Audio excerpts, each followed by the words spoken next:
Nous sommes le mercredi 30 octobre, il est 13h09. Donc ça doit déjà faire environ bientôt 2 mois que nous sommes sur le projet.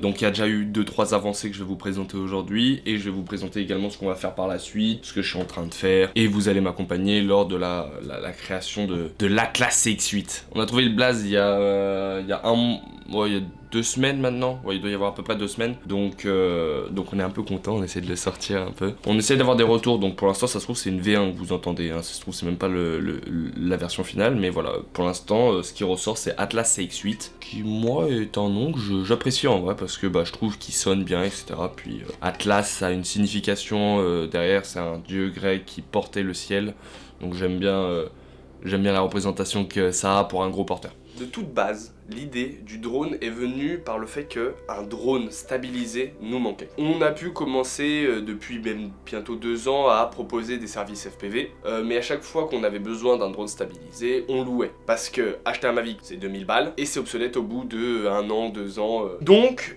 il nous fallait quelque chose qui puisse évoluer, donc c'est-à-dire qui soit vraiment changeable dans le temps.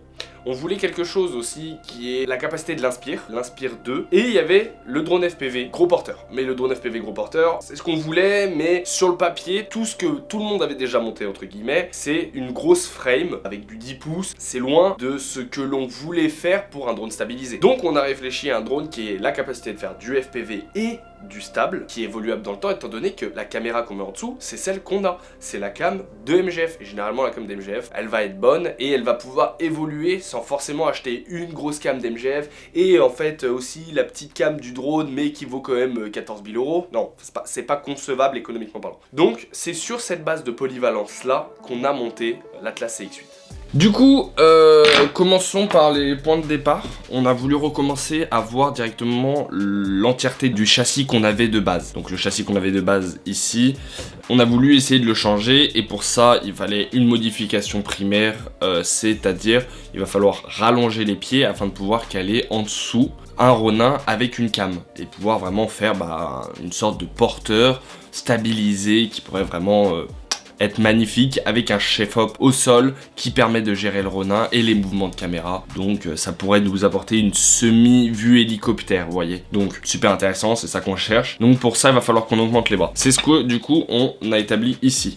On a ici du coup le pied de environ 40 cm qui nous permet du coup de réajuster le bras, parce que sur le châssis d'origine les pieds devaient faire pas bien grand.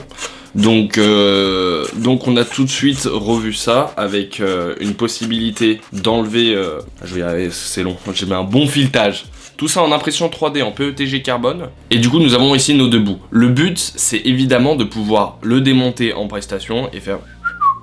Et ça c'est le pied. Bon, le pied est pas fini, c'est-à-dire qu'on a du coup une barre de carbone avec un support au milieu, avec du coup le logo d'MGF, que je vous présente juste ici, magnifique. Regardez. Donc pareil, PETG carbone, on imprime sur une Wanadu Duplicator 12, Charles et Blas comme ça, je roucoule, c'est aberrant. Et avec, donc ça c'est le pied qui va directement, je vous le présente, ici nous avons un moteur. Parce que pareil, on avait dit que si on veut mettre en dessous un Ronin, il va falloir que les pieds se relèvent sur les côtés, et pour ce faire, on utilise ce que l'on nomme un pied rétractable. Je vous expliquerai après parce que on va parler de l'intérieur et des circuits, mais lui il est chiant, hein. Mais voilà, et du coup on a un pied rétractable qui va nous permettre de pouvoir relever sur les côtés, et du coup le Ronin puisse tourner à 360, et du coup... Nice. Il se met comme ça, paf, et ça rentre parfaitement, ça veut dire qu'on a bien pris les mesures et que sur Fusion 360 ça va tout seul. Et, alors là je vais pas commencer à faire genre parce que ça rentre tout seul, mais là j'ai dû le poncer ma mère, donc... et du coup ici ça rentre également, et nous avons un petit pied, donc ça nous permettra pas de mettre évidemment le Ronin dessous, hein, mais c'est pour pouvoir faire ce qu'on veut faire également en deuxième, pas en deuxième version, mais disons qu'on veut avoir la possibilité d'avoir 2 versions de vol. Une version avec un stabilisateur en dessous, et une version avec une cam au-dessus, en style FPV. Donc l'objectif c'est du coup d'avoir des pieds plus petits, on a ça. Le but après c'est de faire un trou ici, et de traverser le truc, et que ça puisse plus se retirer, parce que là c'est un petit peu, il y a un petit peu de jeu. Et du coup on a ici, paf, notre grand pied qui vient parfaitement s'installer, et qui va pouvoir du coup se redresser, se relever, etc. C'est magnifique, hein. Il est super beau, et du coup on a toujours ici le logo d'MGF, je vais essayer de vous le mettre, hop, et là, ici. aussi. Sur les côtés, parce que comme vous pouvez voir, ici là, c'est plus bas que ça. Donc ici, on va mettre des modules sur les côtés que je n'ai pas encore imprimé, mais il faut que j'imprime, qui va nous permettre d'avoir une stabilisation parfaite une fois sur le sol. L'impression avance très bien, on est en train de finaliser. Alors en fait on fait des pièces. Attends. Donc en fait on est en train de faire cette pièce là. Et du coup cette pièce là va théoriquement aller sur... Globalement cette pièce rentre à l'intérieur. Et alors elle a principalement deux utilités. D'une part c'est stylé.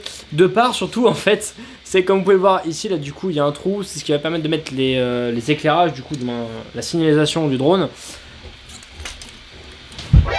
C'est un prank ça. Wesh. Alors, vu qu'on avance un petit peu sur tout ce qui est pied et résine, on s'est rendu compte d'un problème, c'est qu'en fait, la résine, quand on la fait passer à l'intérieur, ça, il y a des petits trous à l'intérieur pour faire passer les câbles. Le problème, c'est que la résine, vraiment, elle passe à l'intérieur, ça s'engouffre un peu de partout, bref, c'est la merde. Et du coup, en fait, j'ai un peu la peur qu'on gaspille trop de résine pour rien. Du coup, la solution la plus simple, ça serait de faire en sorte que la première couche sèche très rapidement pour pouvoir vite enchaîner une deuxième couche et encore, ce qui fait qu'en fait, au moins, ça aura tellement pas le temps de s'imbiber à l'intérieur que ça sera tout uniforme. On a aussi recouvert à l'intérieur, ouais. C'est vrai, on a mis des petits bouts. Alors bon là ça se voit pas parce que c'est la deuxième pièce. Il y a une première pièce qu'on avait faite où vraiment voilà, à l'intérieur ici là on essaie de bien boucher correctement. Vous voyez les trous ils sont sur les côtés là en fait. Et donc du coup en fait je me suis dit en fait la solution la plus simple et la plus rapide pour faire sécher parce que à côté d'un poêle c'est long etc. Bref je me suis renseigné sur ChatGPT. Avec un sèche-cheveux on a un surfaçage qui sèche entre 20 à 30 minutes. Donc ça veut dire que toutes les demi-heures on peut rajouter une nouvelle couche. Ce qui est beaucoup plus intéressant du coup. Mais il faudra couper toutes les 10 minutes le ventilo parce qu'il a dit il faut faire des sessions de 10 minutes. À peu près. Pour éviter trop chaud. Mais dans l'ensemble ça marche. Donc c'est ce qu'on va essayer de faire aujourd'hui. Je vais vraiment caler le sèche-cheveux on va dire à peu près à cette hauteur là. Et au moins il y a un séchage uniforme qui se fait. Et voilà j'ai hâte de savoir si ça marche. Même moi. Ça marche pas. Donc là on a tout notre fût. Donc l'objectif en fait vous allez voir c'est vraiment une colle qui est horrible à passer. L'optique ce serait vraiment que j'arrive à répartir.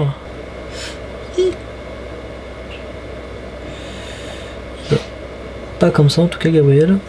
Ok alors bon là on vient de le faire tourner pendant à peu près 10 minutes le sèche-cheveux et comme vous pouvez le voir. Alors la colle ici il y en a pas mal. Là-bas par contre elle a été totalement séchée. C'est bien resté en profondeur. Là par contre on est plutôt bien là. Du coup je sais pas trop. On va demander l'avis à Tristan. Tristan. Oui.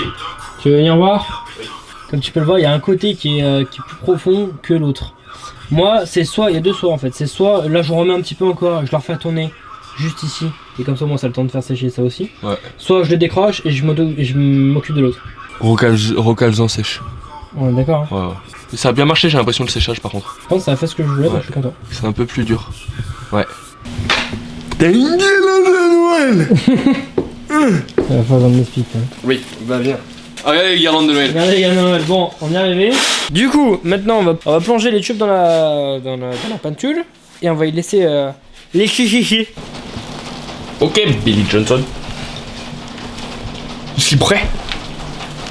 Je vais l'enfoncer à l'intérieur. Et c'est parti. Noie-toi, Zabé. Cool. Là, faut couler là. Cool. C'est bon, je peux en sortir? Vas-y, ressors-le maintenant. Wow, la masse. C'est une masse, carrément. Donc là, faut bien la faire. Hein. Donc là, on laisse partir le plus gros. Ah, regardez-moi ça là. C'est beau, hein, c'est en train de sécher magnifiquement. On a commencé aussi à regarder la signalisation. Donc notre objectif avec ces petites choses blanches et les lumières qu'on a là et sur les pieds, c'est de venir signaliser le drone. On a également un flash en dessous qui viennent donner entre guillemets la position lumineuse et toujours dans un but de signalisation, dans un but de protection. Et le petit blanc c'est exactement pareil, c'est que dans la nuit on s'est dit c'est pas possible que l'on puisse voir le drone parce qu'il sera tout en noir, donc hors les lumières, ça serait bien qu'on puisse aux quatre extrémités savoir le positionner à peu près dans l'espace même de nuit. Puis on va pas se mentir, RGB ça rapporte un peu de clinquant, vous voyez. On a commencé du coup à penser à un troisième étage. Du coup nous avons réimprimé à partir du coup du châssis d'origine une plaque PET PETG carbone d'une épaisseur un peu plus grosse. Là on est sur 1 mm, là on a pris 3 du coup, pour pouvoir faire un étage supplémentaire, parce qu'on voulait avoir 2 étages dédiés, puisque là il y en avait qu'un. Cette plaque, voilà, représente le 3e étage, entièrement dédié à l'AFC, et donc l'AFC carte de contrôle de vol qu'on a ici, hop. La FC. Donc c'est en gros le cerveau du drone, et du coup il va avoir un étage réservé, bah, pas qu'à lui, hein, vous vous doutez bien, mais à tous les éléments auxiliaires, VTX, RX, buzzer autonome, GPF, alors GPS il sera déporté à l'extérieur, mais et les ponts en H. Alors les ponts en H, on y revient dessus tout à l'heure, mais en gros voilà, ils hébergeront un petit peu tout ce qui est module de vol, donc dédié à VTX, c'est pour retransmettre la vidéo, RX c'est pour réceptionner les manœuvres commandes, peut-être lui mettre un module Wi-Fi, on n'y est pas encore dessus, mais peut-être à l'occasion. Donc voilà, et avoir un étage du coup inférieur réservé du coup entièrement à l'alimentation, c'est-à-dire qu'on aura nos 2 PDB qui vont alimenter les 8 moteurs. Du coup nous avons ici une représentation des 2 moteurs sur du coup le châssis d'origine. On n'a pas encore fait de modif à ce niveau-là, si ce n'est donc voilà nos 2 moteurs qu'on a implémentés, qui sont tous deux à 1400 Kelvin en 4S, donc ça consomme beaucoup. Mais vous inquiétez pas, on a tout prévu pour ça. On va vous présenter par la suite le stage d'alimentation et comment on compte alimenter ce bousin. Lors de la conception, un problème qui est venu, entre guillemets, c'est que, comme vous avez pu le voir, le drone est un bloc. En termes de façade, c'est pas forcément bien aérodynamique, tu vois.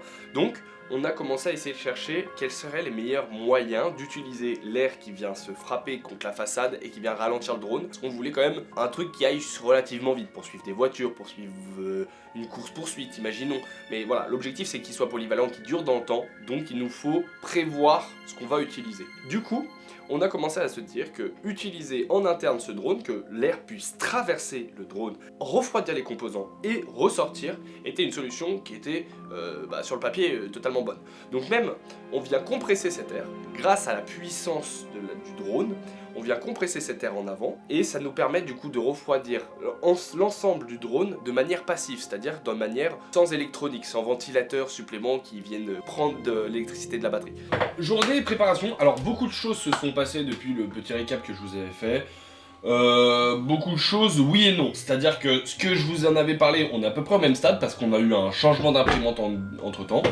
Dans l'objectif d'atteindre une sorte d'artisanat derrière ce drone, on voulait vraiment faire l'entièreté des pièces par nous-mêmes. Pas commander des pièces, pas partir de frames qui ont été déjà toutes faites et qu'on a juste à assembler des éléments à l'intérieur. On voulait vraiment essayer de faire quelque chose de personnalisé. Et pour ça, on a dû faire l'acquisition d'une imprimante 3D. Une Wadadoo Duplicator 12 qu'on avait acheté d'occasion et qui a très vite montré ses limites. Déjà parce que on avait des pièces un petit peu exigeantes, on avait une matière, le PETG-CF, qui est également exigeant pour l'imprimante, et puis l'ancienneté de la machine comblée avec toutes les erreurs qu'on avait fait étant donné qu'on était débutant, ont fait que... Elle est morte la machine, elle est morte, je l'ai broyée. Du coup, on va souffler, on souffle, on prend du recul, et lors d'une soirée avec la même personne qui nous avait vendu cette Wadadoo, qui venait de faire l'acquisition d'une nouvelle imprimante, et nous avait dit venez les gars, on la déballe ensemble, je vous montre un peu, c'est les nouveaux modèles. Ce nouveau modèle était la Bamboulab A1, et vraiment ce soir-là, on n'a été pas subjugué mais au-delà par la qualité, par la vitesse d'impression, par la simplicité, tout était amélioré. On passait d'un char soviétique de 1902, mon petit, à un vaisseau spatial. Tout était là, le menu simple, interactif. Prenez bon. Et voici du coup les pièces sorties de la nouvelle imprimante qui sont un peu plus jolies. Fini de poncer. Malgré les petits... Ah non, pas du tout fini de poncer. Non mais fini de percer, pardon, percer. Oui, fini de percer, donc on a tout percé ce matin. On a percé des trucs. Alors aujourd'hui voilà, on va commencer un petit peu à monter du coup le premier étage d'alimentation. On va commencer à coller toutes les pièces du coup de la carrosserie externe. Voilà, commencer à essayer d'avancer au mieux, continuer à vous montrer quelques plans de la Bamboulab qui tourne avec tout ce qui va avec, et peut-être si on aura le temps essayer de passer 2-3 câbles.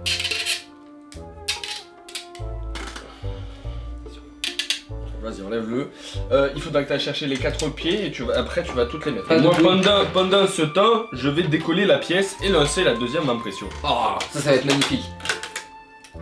Tu voulais faire? Non, vas-y, t'étais bien parti le son. Oh là là. Montre aux abonnés un peu, montre aux followers. Je vais aller le reposer tout de suite. Oh mais non. Oula. Bon, ça va être le grand moment de coller. Alors de toute façon, je te demande juste quel est tes petits coudes. Là pour le moment, ça stresse un peu, ça colle. Ça en met pas beaucoup. Ça va comme ça, comment j'en mets autour? Besoin de ta validation. Ouais. Des petites tapes comme ça. Oh, ça a collé instantanément. Oh, regarde comment c'est parfait. Regardez les. C'est magnifique. Pour la conception, on va prendre d'abord le bloc arrière. Pour la conception purement technique, on est parti du bloc arrière qui nous permettait de mettre plusieurs modules. On voulait sortir du corps principal du drone différents modules qui nous permettent la télémétrie, donc il fallait éviter que le drone vienne brouiller le signal. Donc on a déporté ces éléments à l'arrière. On a l'entrée des batteries, qu'on voulait pas forcément sous connectique un peu dégueulasse, on voulait ça un peu plus joli. Donc les batteries viennent se brancher dessous, les doubles. Et on a également déporté la télémétrie radio, donc les deux antennes de télémétrie radio, l'antenne de télémétrie VTX et le GPS. Tous ces câbles passent par un gros conduit au centre du module arrière qui permettent de venir alimenter le premier étage. Pour le premier étage, on attaque du coup par ces alimentations qui arrivent et tous les câbles qui remonteront au deuxième, je vais vous expliquer après, qui viennent alimenter les PDB. Les PDB viennent redistribuer cette énergie aux différentes ESC, parce que c'est un ESC par moteur, 2 PDB, 8 ESC, 8 moteurs. Puis ça remonte encore jusqu'à l'étage 2. L'étage 2, dans cet étage, il y aura également le pont en H qui viennent du coup alimenter les différents moteurs pour redescendre ou remonter les pieds. Par la suite, l'alimentation finie du deuxième PDB remonte vers le deuxième étage où cet étage sera dédié à l'entièreté des modules de gestion du pilotage du drone. VTX FC, donc Flight Controller, c'est en gros le cerveau du drone. On a le beeper, on a le module Wi-Fi, on a le RC. Tous ces éléments-là sont là pour la gestion du pilotage du drone. L'entièreté de tout ce que je vous ai expliqué là, les PDB, les GPS, les modules externes, viennent tout se recentrer sur la FC. Une fois ça terminé, on ferme le couvercle, on n'aura plus qu'à sortir une petite antenne pour le Wi-Fi et on aura fini le drone. Non, aujourd'hui on a passé une excellente journée avec la construction de ce magnifique bébou Atlas CX8. Alors là c'est que le début, hein. Déjà vous avez qu'un étage, il manque des moteurs. Les hélices sont juste là. J'ai mis longtemps à faire Noël. Comme vous pouvez voir, avec Tri on a juste calé quelques petits points de colle à mieux renettoyer pour déjà fixer les premières barres. Là, c'est la dernière pièce du coup. Donc là, on est en train de faire la double. Le doublon de. Oui, d'accord, parce que. Et là, du coup, si j'ai pas de bêtises, c'est le bloc d'alimentation. Du moins, c'est ce qui va permettre de. Alors, ça, c'est le module arrière. Oui, mais c'est le module arrière, c'est ce qui va permettre d'amener l'alimentation du drone. En fait, on l'a mis en mode accéléré pour voir. On vient de passer à 100%. Ça passait bien. Là, il va partir sur les trucs, regarde. Voilà, et là, à chaque fois, il va revenir. C'est ça qui m'encule les pièces généralement. C'est le fait qu'il revienne ce matin. Je comprends pas pourquoi il revient. Regarde, il fait que de la merde après. Bon, du coup, on coupera les pièces et on se le refera. En gros, en fait, si vous voulez, si j'ai pas de bêtises, donc du coup, globalement, c'est cette pièce-là, et globalement, il la chie en règle générale. Voilà. On s'est arrêté au bon moment et maintenant passons à l'action, c'est-à-dire qu'on va se démonter tout ça, on va se la mettre là-bas, imprimer la deuxième pièce. Bon bref. Alors, attends, ça on va se le caler ici pour l'instant, et là on va bouger de place l'imprimante 3D. Alors attends, ce qu'on va faire. Ça va, elle est pas trop lourde? 13 kilos, un peu en vrai. Gab, tu veux le porter? On va le quoi? Oh quand même. Ouais, Quand même. Beau bébé. Oh. T'inquiète. C'est pas grave, on s'en fout. Attends, je te tourne l'écran. C'est neuf. C'est neuf. Voilà. Elle fait un petit bruit. Déjà elle fait un bruit, c'est une bonne nouvelle. Non, elle va faire un petit bruit. Viens par ici, Gab, on va pas te voir. Ah putain, j'ai pas internet d'ici. Ah bon? Ouais, j'ai pas internet d'ici, on aura pas la en direct. Chambre d'Eden, y'a pas Eden. Chope le drap. Ok. Bon. Oh. Ça va, Sip. Ça fait Ça très va, mal. malaise. Ça va, mon Oh Sip. le malaise. Ah. Ça fait très mal ça. Allez. Pourquoi allez, l'équipe juste dans une chambre d'enfant? Euh, Précise, ouais, parce que. Globalement, là, l'imprimante, on va la faire tourner toute la nuit. Et vu que dans la maison, il y a des gens qui habitent dessus, l'imprimante, quand elle l'imprime, en règle générale, là, elle est sur des tréteaux, bah ça fait du bruit, on va pas se mentir. Et donc, Écoutez du coup- par vous-même en fait. Non, mais là encore ça va. Bah là, en plus, c'est en train d'activer la suppression du bruit des moteurs. Mais je te jure, on va fermer la porte après, je suis pas sûr de l'entendre. Mais je pense aussi. Mais du coup, globalement, on l'a mis dans une pièce loin des gens qui dorment. Et en plus, on a mis un drap par-dessus pour vraiment étouffer à mort le bruit. Ouais, et puis au moins ça évitera la vibration sur du parquet. On Parce sait que. très bien que ça vibre beaucoup. Mais du coup, au moins c'est propre. 4 minutes de suppression du bruit des moteurs. Et après, on a la calibration et après, on pourra lancer. Bon, je pars en 21h quoi. The next day. Gab, est-ce qu'on a le droit à une petite explication là en vif? Bah venez voir, on va vous montrer. Hier on a voulu lancer l'impression des pieds comme on avait vu la dernière fois. Sauf que nous, en regardant le live à peu près vers 23h approximativement, on s'est rendu compte qu'en fait tout était parti en couille. Et d'ailleurs en fait je suis en train de me dire... Bon, t'as regardé, il y avait quoi ici, il y avait rien. Non, c'est lui. Toutes les pièces. On est guidé sur lui. Mais bon, du coup, Elles globalement, sont, ouais. bon, là on vient de nettoyer, en plus on est con, on a pensé qu'après de prendre la caméra, mais globalement c'était la merde de partout. J'ai obligé de tout ramener à l'intérieur. Et du coup, ben, on est obligé de recommencer l'impression, qu'on vient encore de perdre du filament. Ce qui est très. Ce qui est à la fois casse-couille aussi, c'est qu'il faut penser économiser ça, principalement. Bon, on a encore de la marge, hein, faut pas Et déconner non voilà, plus. comme vous en avez parlé hier, l'objectif c'est aussi de le réutiliser ça par la suite. Donc en fait, c'est pas de la perte non plus. Parce que, ouais, alors très globalement et très grossièrement, l'objectif c'est qu'à la fin, tout ça là, tout ce qu'il y a à l'intérieur, on va y faire broyer et on va le faire fondre pour en faire du filament. L'objectif c'est vraiment de réutiliser tout ce qui ne sert à rien, tous les déchets, etc. Au lieu de les gaspiller, du coup, perdre tout ça pour rien. Et ben, on va essayer de le récupérer. T'as pas un nouveau Moi non. Il m'a fait tilt direct en fait.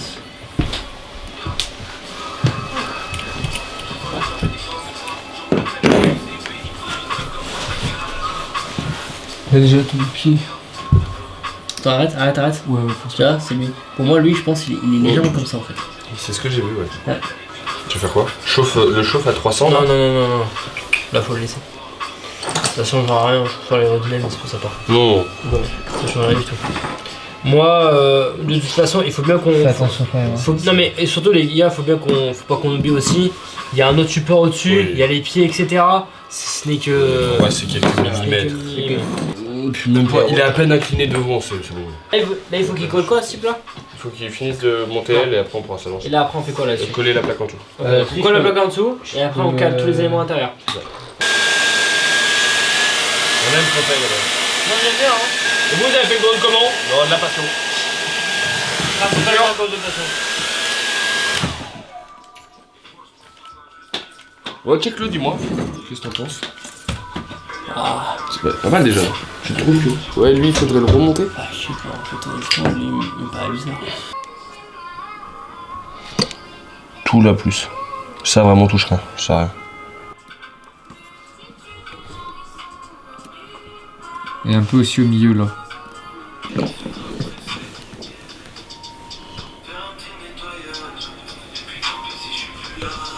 Nickel. Après plus de 3 mois de conception, d'amélioration constante, de recherche de modifications possibles, de modélisation, des heures d'impression 3D, nous avions réuni toutes les pièces électroniques, toutes les pièces matérielles, et nous étions prêts à une des étapes clés du projet, qui allait durer plus de 2 mois, l'assemblage.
Oh là là.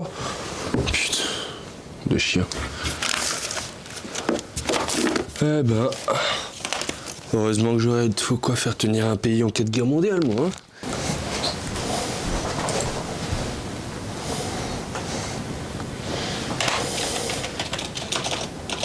C'est parce qu'aujourd'hui, de toute façon, tu veux faire un petit débrief ou tu veux finir d'écrire ton truc? Ouais, je suis écrire mon truc et on fait un débrief.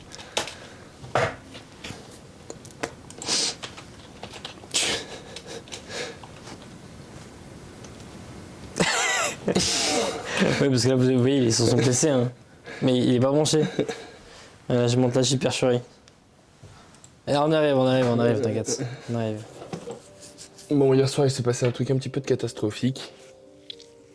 Je vais vous enlever ça un petit peu. Je vais essayer de vous parler. Parce que du coup, ça faisait un petit moment déjà que c'était un peu la course. Ces jours-ci, je vais pas vous mentir, entre la guerre sur le drone, le début d'MGF, parce que c'est des liens qui s'assemblent au final.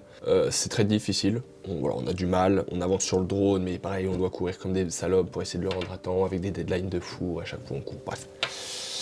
Hier soir, après le montage complet, je commence la programmation et par souci de test et d'équilibrage des ESC et des moteurs, je viens brancher une LiPo 4S 14 volts sur le circuit total qui avait déjà été testé, qui marchait, et on a dû avoir un mouvement, quelque chose, parce que je l'avais déjà branché une première fois, ça s'était bien passé, et je l'ai branché une deuxième fois, alors qu'il était déjà connecté au PC, c'est-à-dire qu'il y avait un transfert entre l'USB de mon ordinateur et la carte FC, donc la flight control du drone. Il y a dû avoir une surtension au sein du drone entre deux câbles de négatifs et positifs qui peuvent se toucher, plein de choses qui peuvent se toucher à l'heure actuelle. Pour l'instant, on n'a pas encore de réponse car on est en train de lancer une enquête sur le drone pour savoir ce qui s'est passé réellement. Il y a du temps de travail, il y a tout démonté le drone, donc pour l'instant on ne sait pas. Et on n'aura pas des réponses avant peut-être 2 jours, 2-3 jours, donc il faudra attendre ces réponses-là. Et c'est remonté jusqu'à l'intérieur de mon ordi via le câble USB. Et mon ordi a dû prendre une décharge relativement élevée, enfin 14 volts, voilà. Et ce qui ne l'a éteint et qui ne l'a jamais rallumé. Il est à ma droite à l'heure actuelle. Et du coup, j'ai pu diagnostiquer, parce que tout ça c'est très frais, hein. C'était hier soir alors qu'aujourd'hui on tournait et qu'on a des prestats à rendre et que tous les montages sont là-dessus. Bon, vraiment pire moment quoi, vraiment en termes de timing. Hier soir je ne savais même pas comment j'allais faire. Juste j'étais sous le choc, enfin d'un coup, claquement, j'ai juste débranché la batterie, tout sonnait, tout bipait et d'un coup, tout plein. Ça sentait le cramé, la panique, le stress. Donc, grosse problématique. Du coup, on perd une carte mère à 250 balles quand même, ça fait chier. Surtout qu'on en a besoin, qu'on n'a pas l'étal, parce qu'on est en création, bref. Donc, pas trop le moment, mais bon, on se relève et on continue.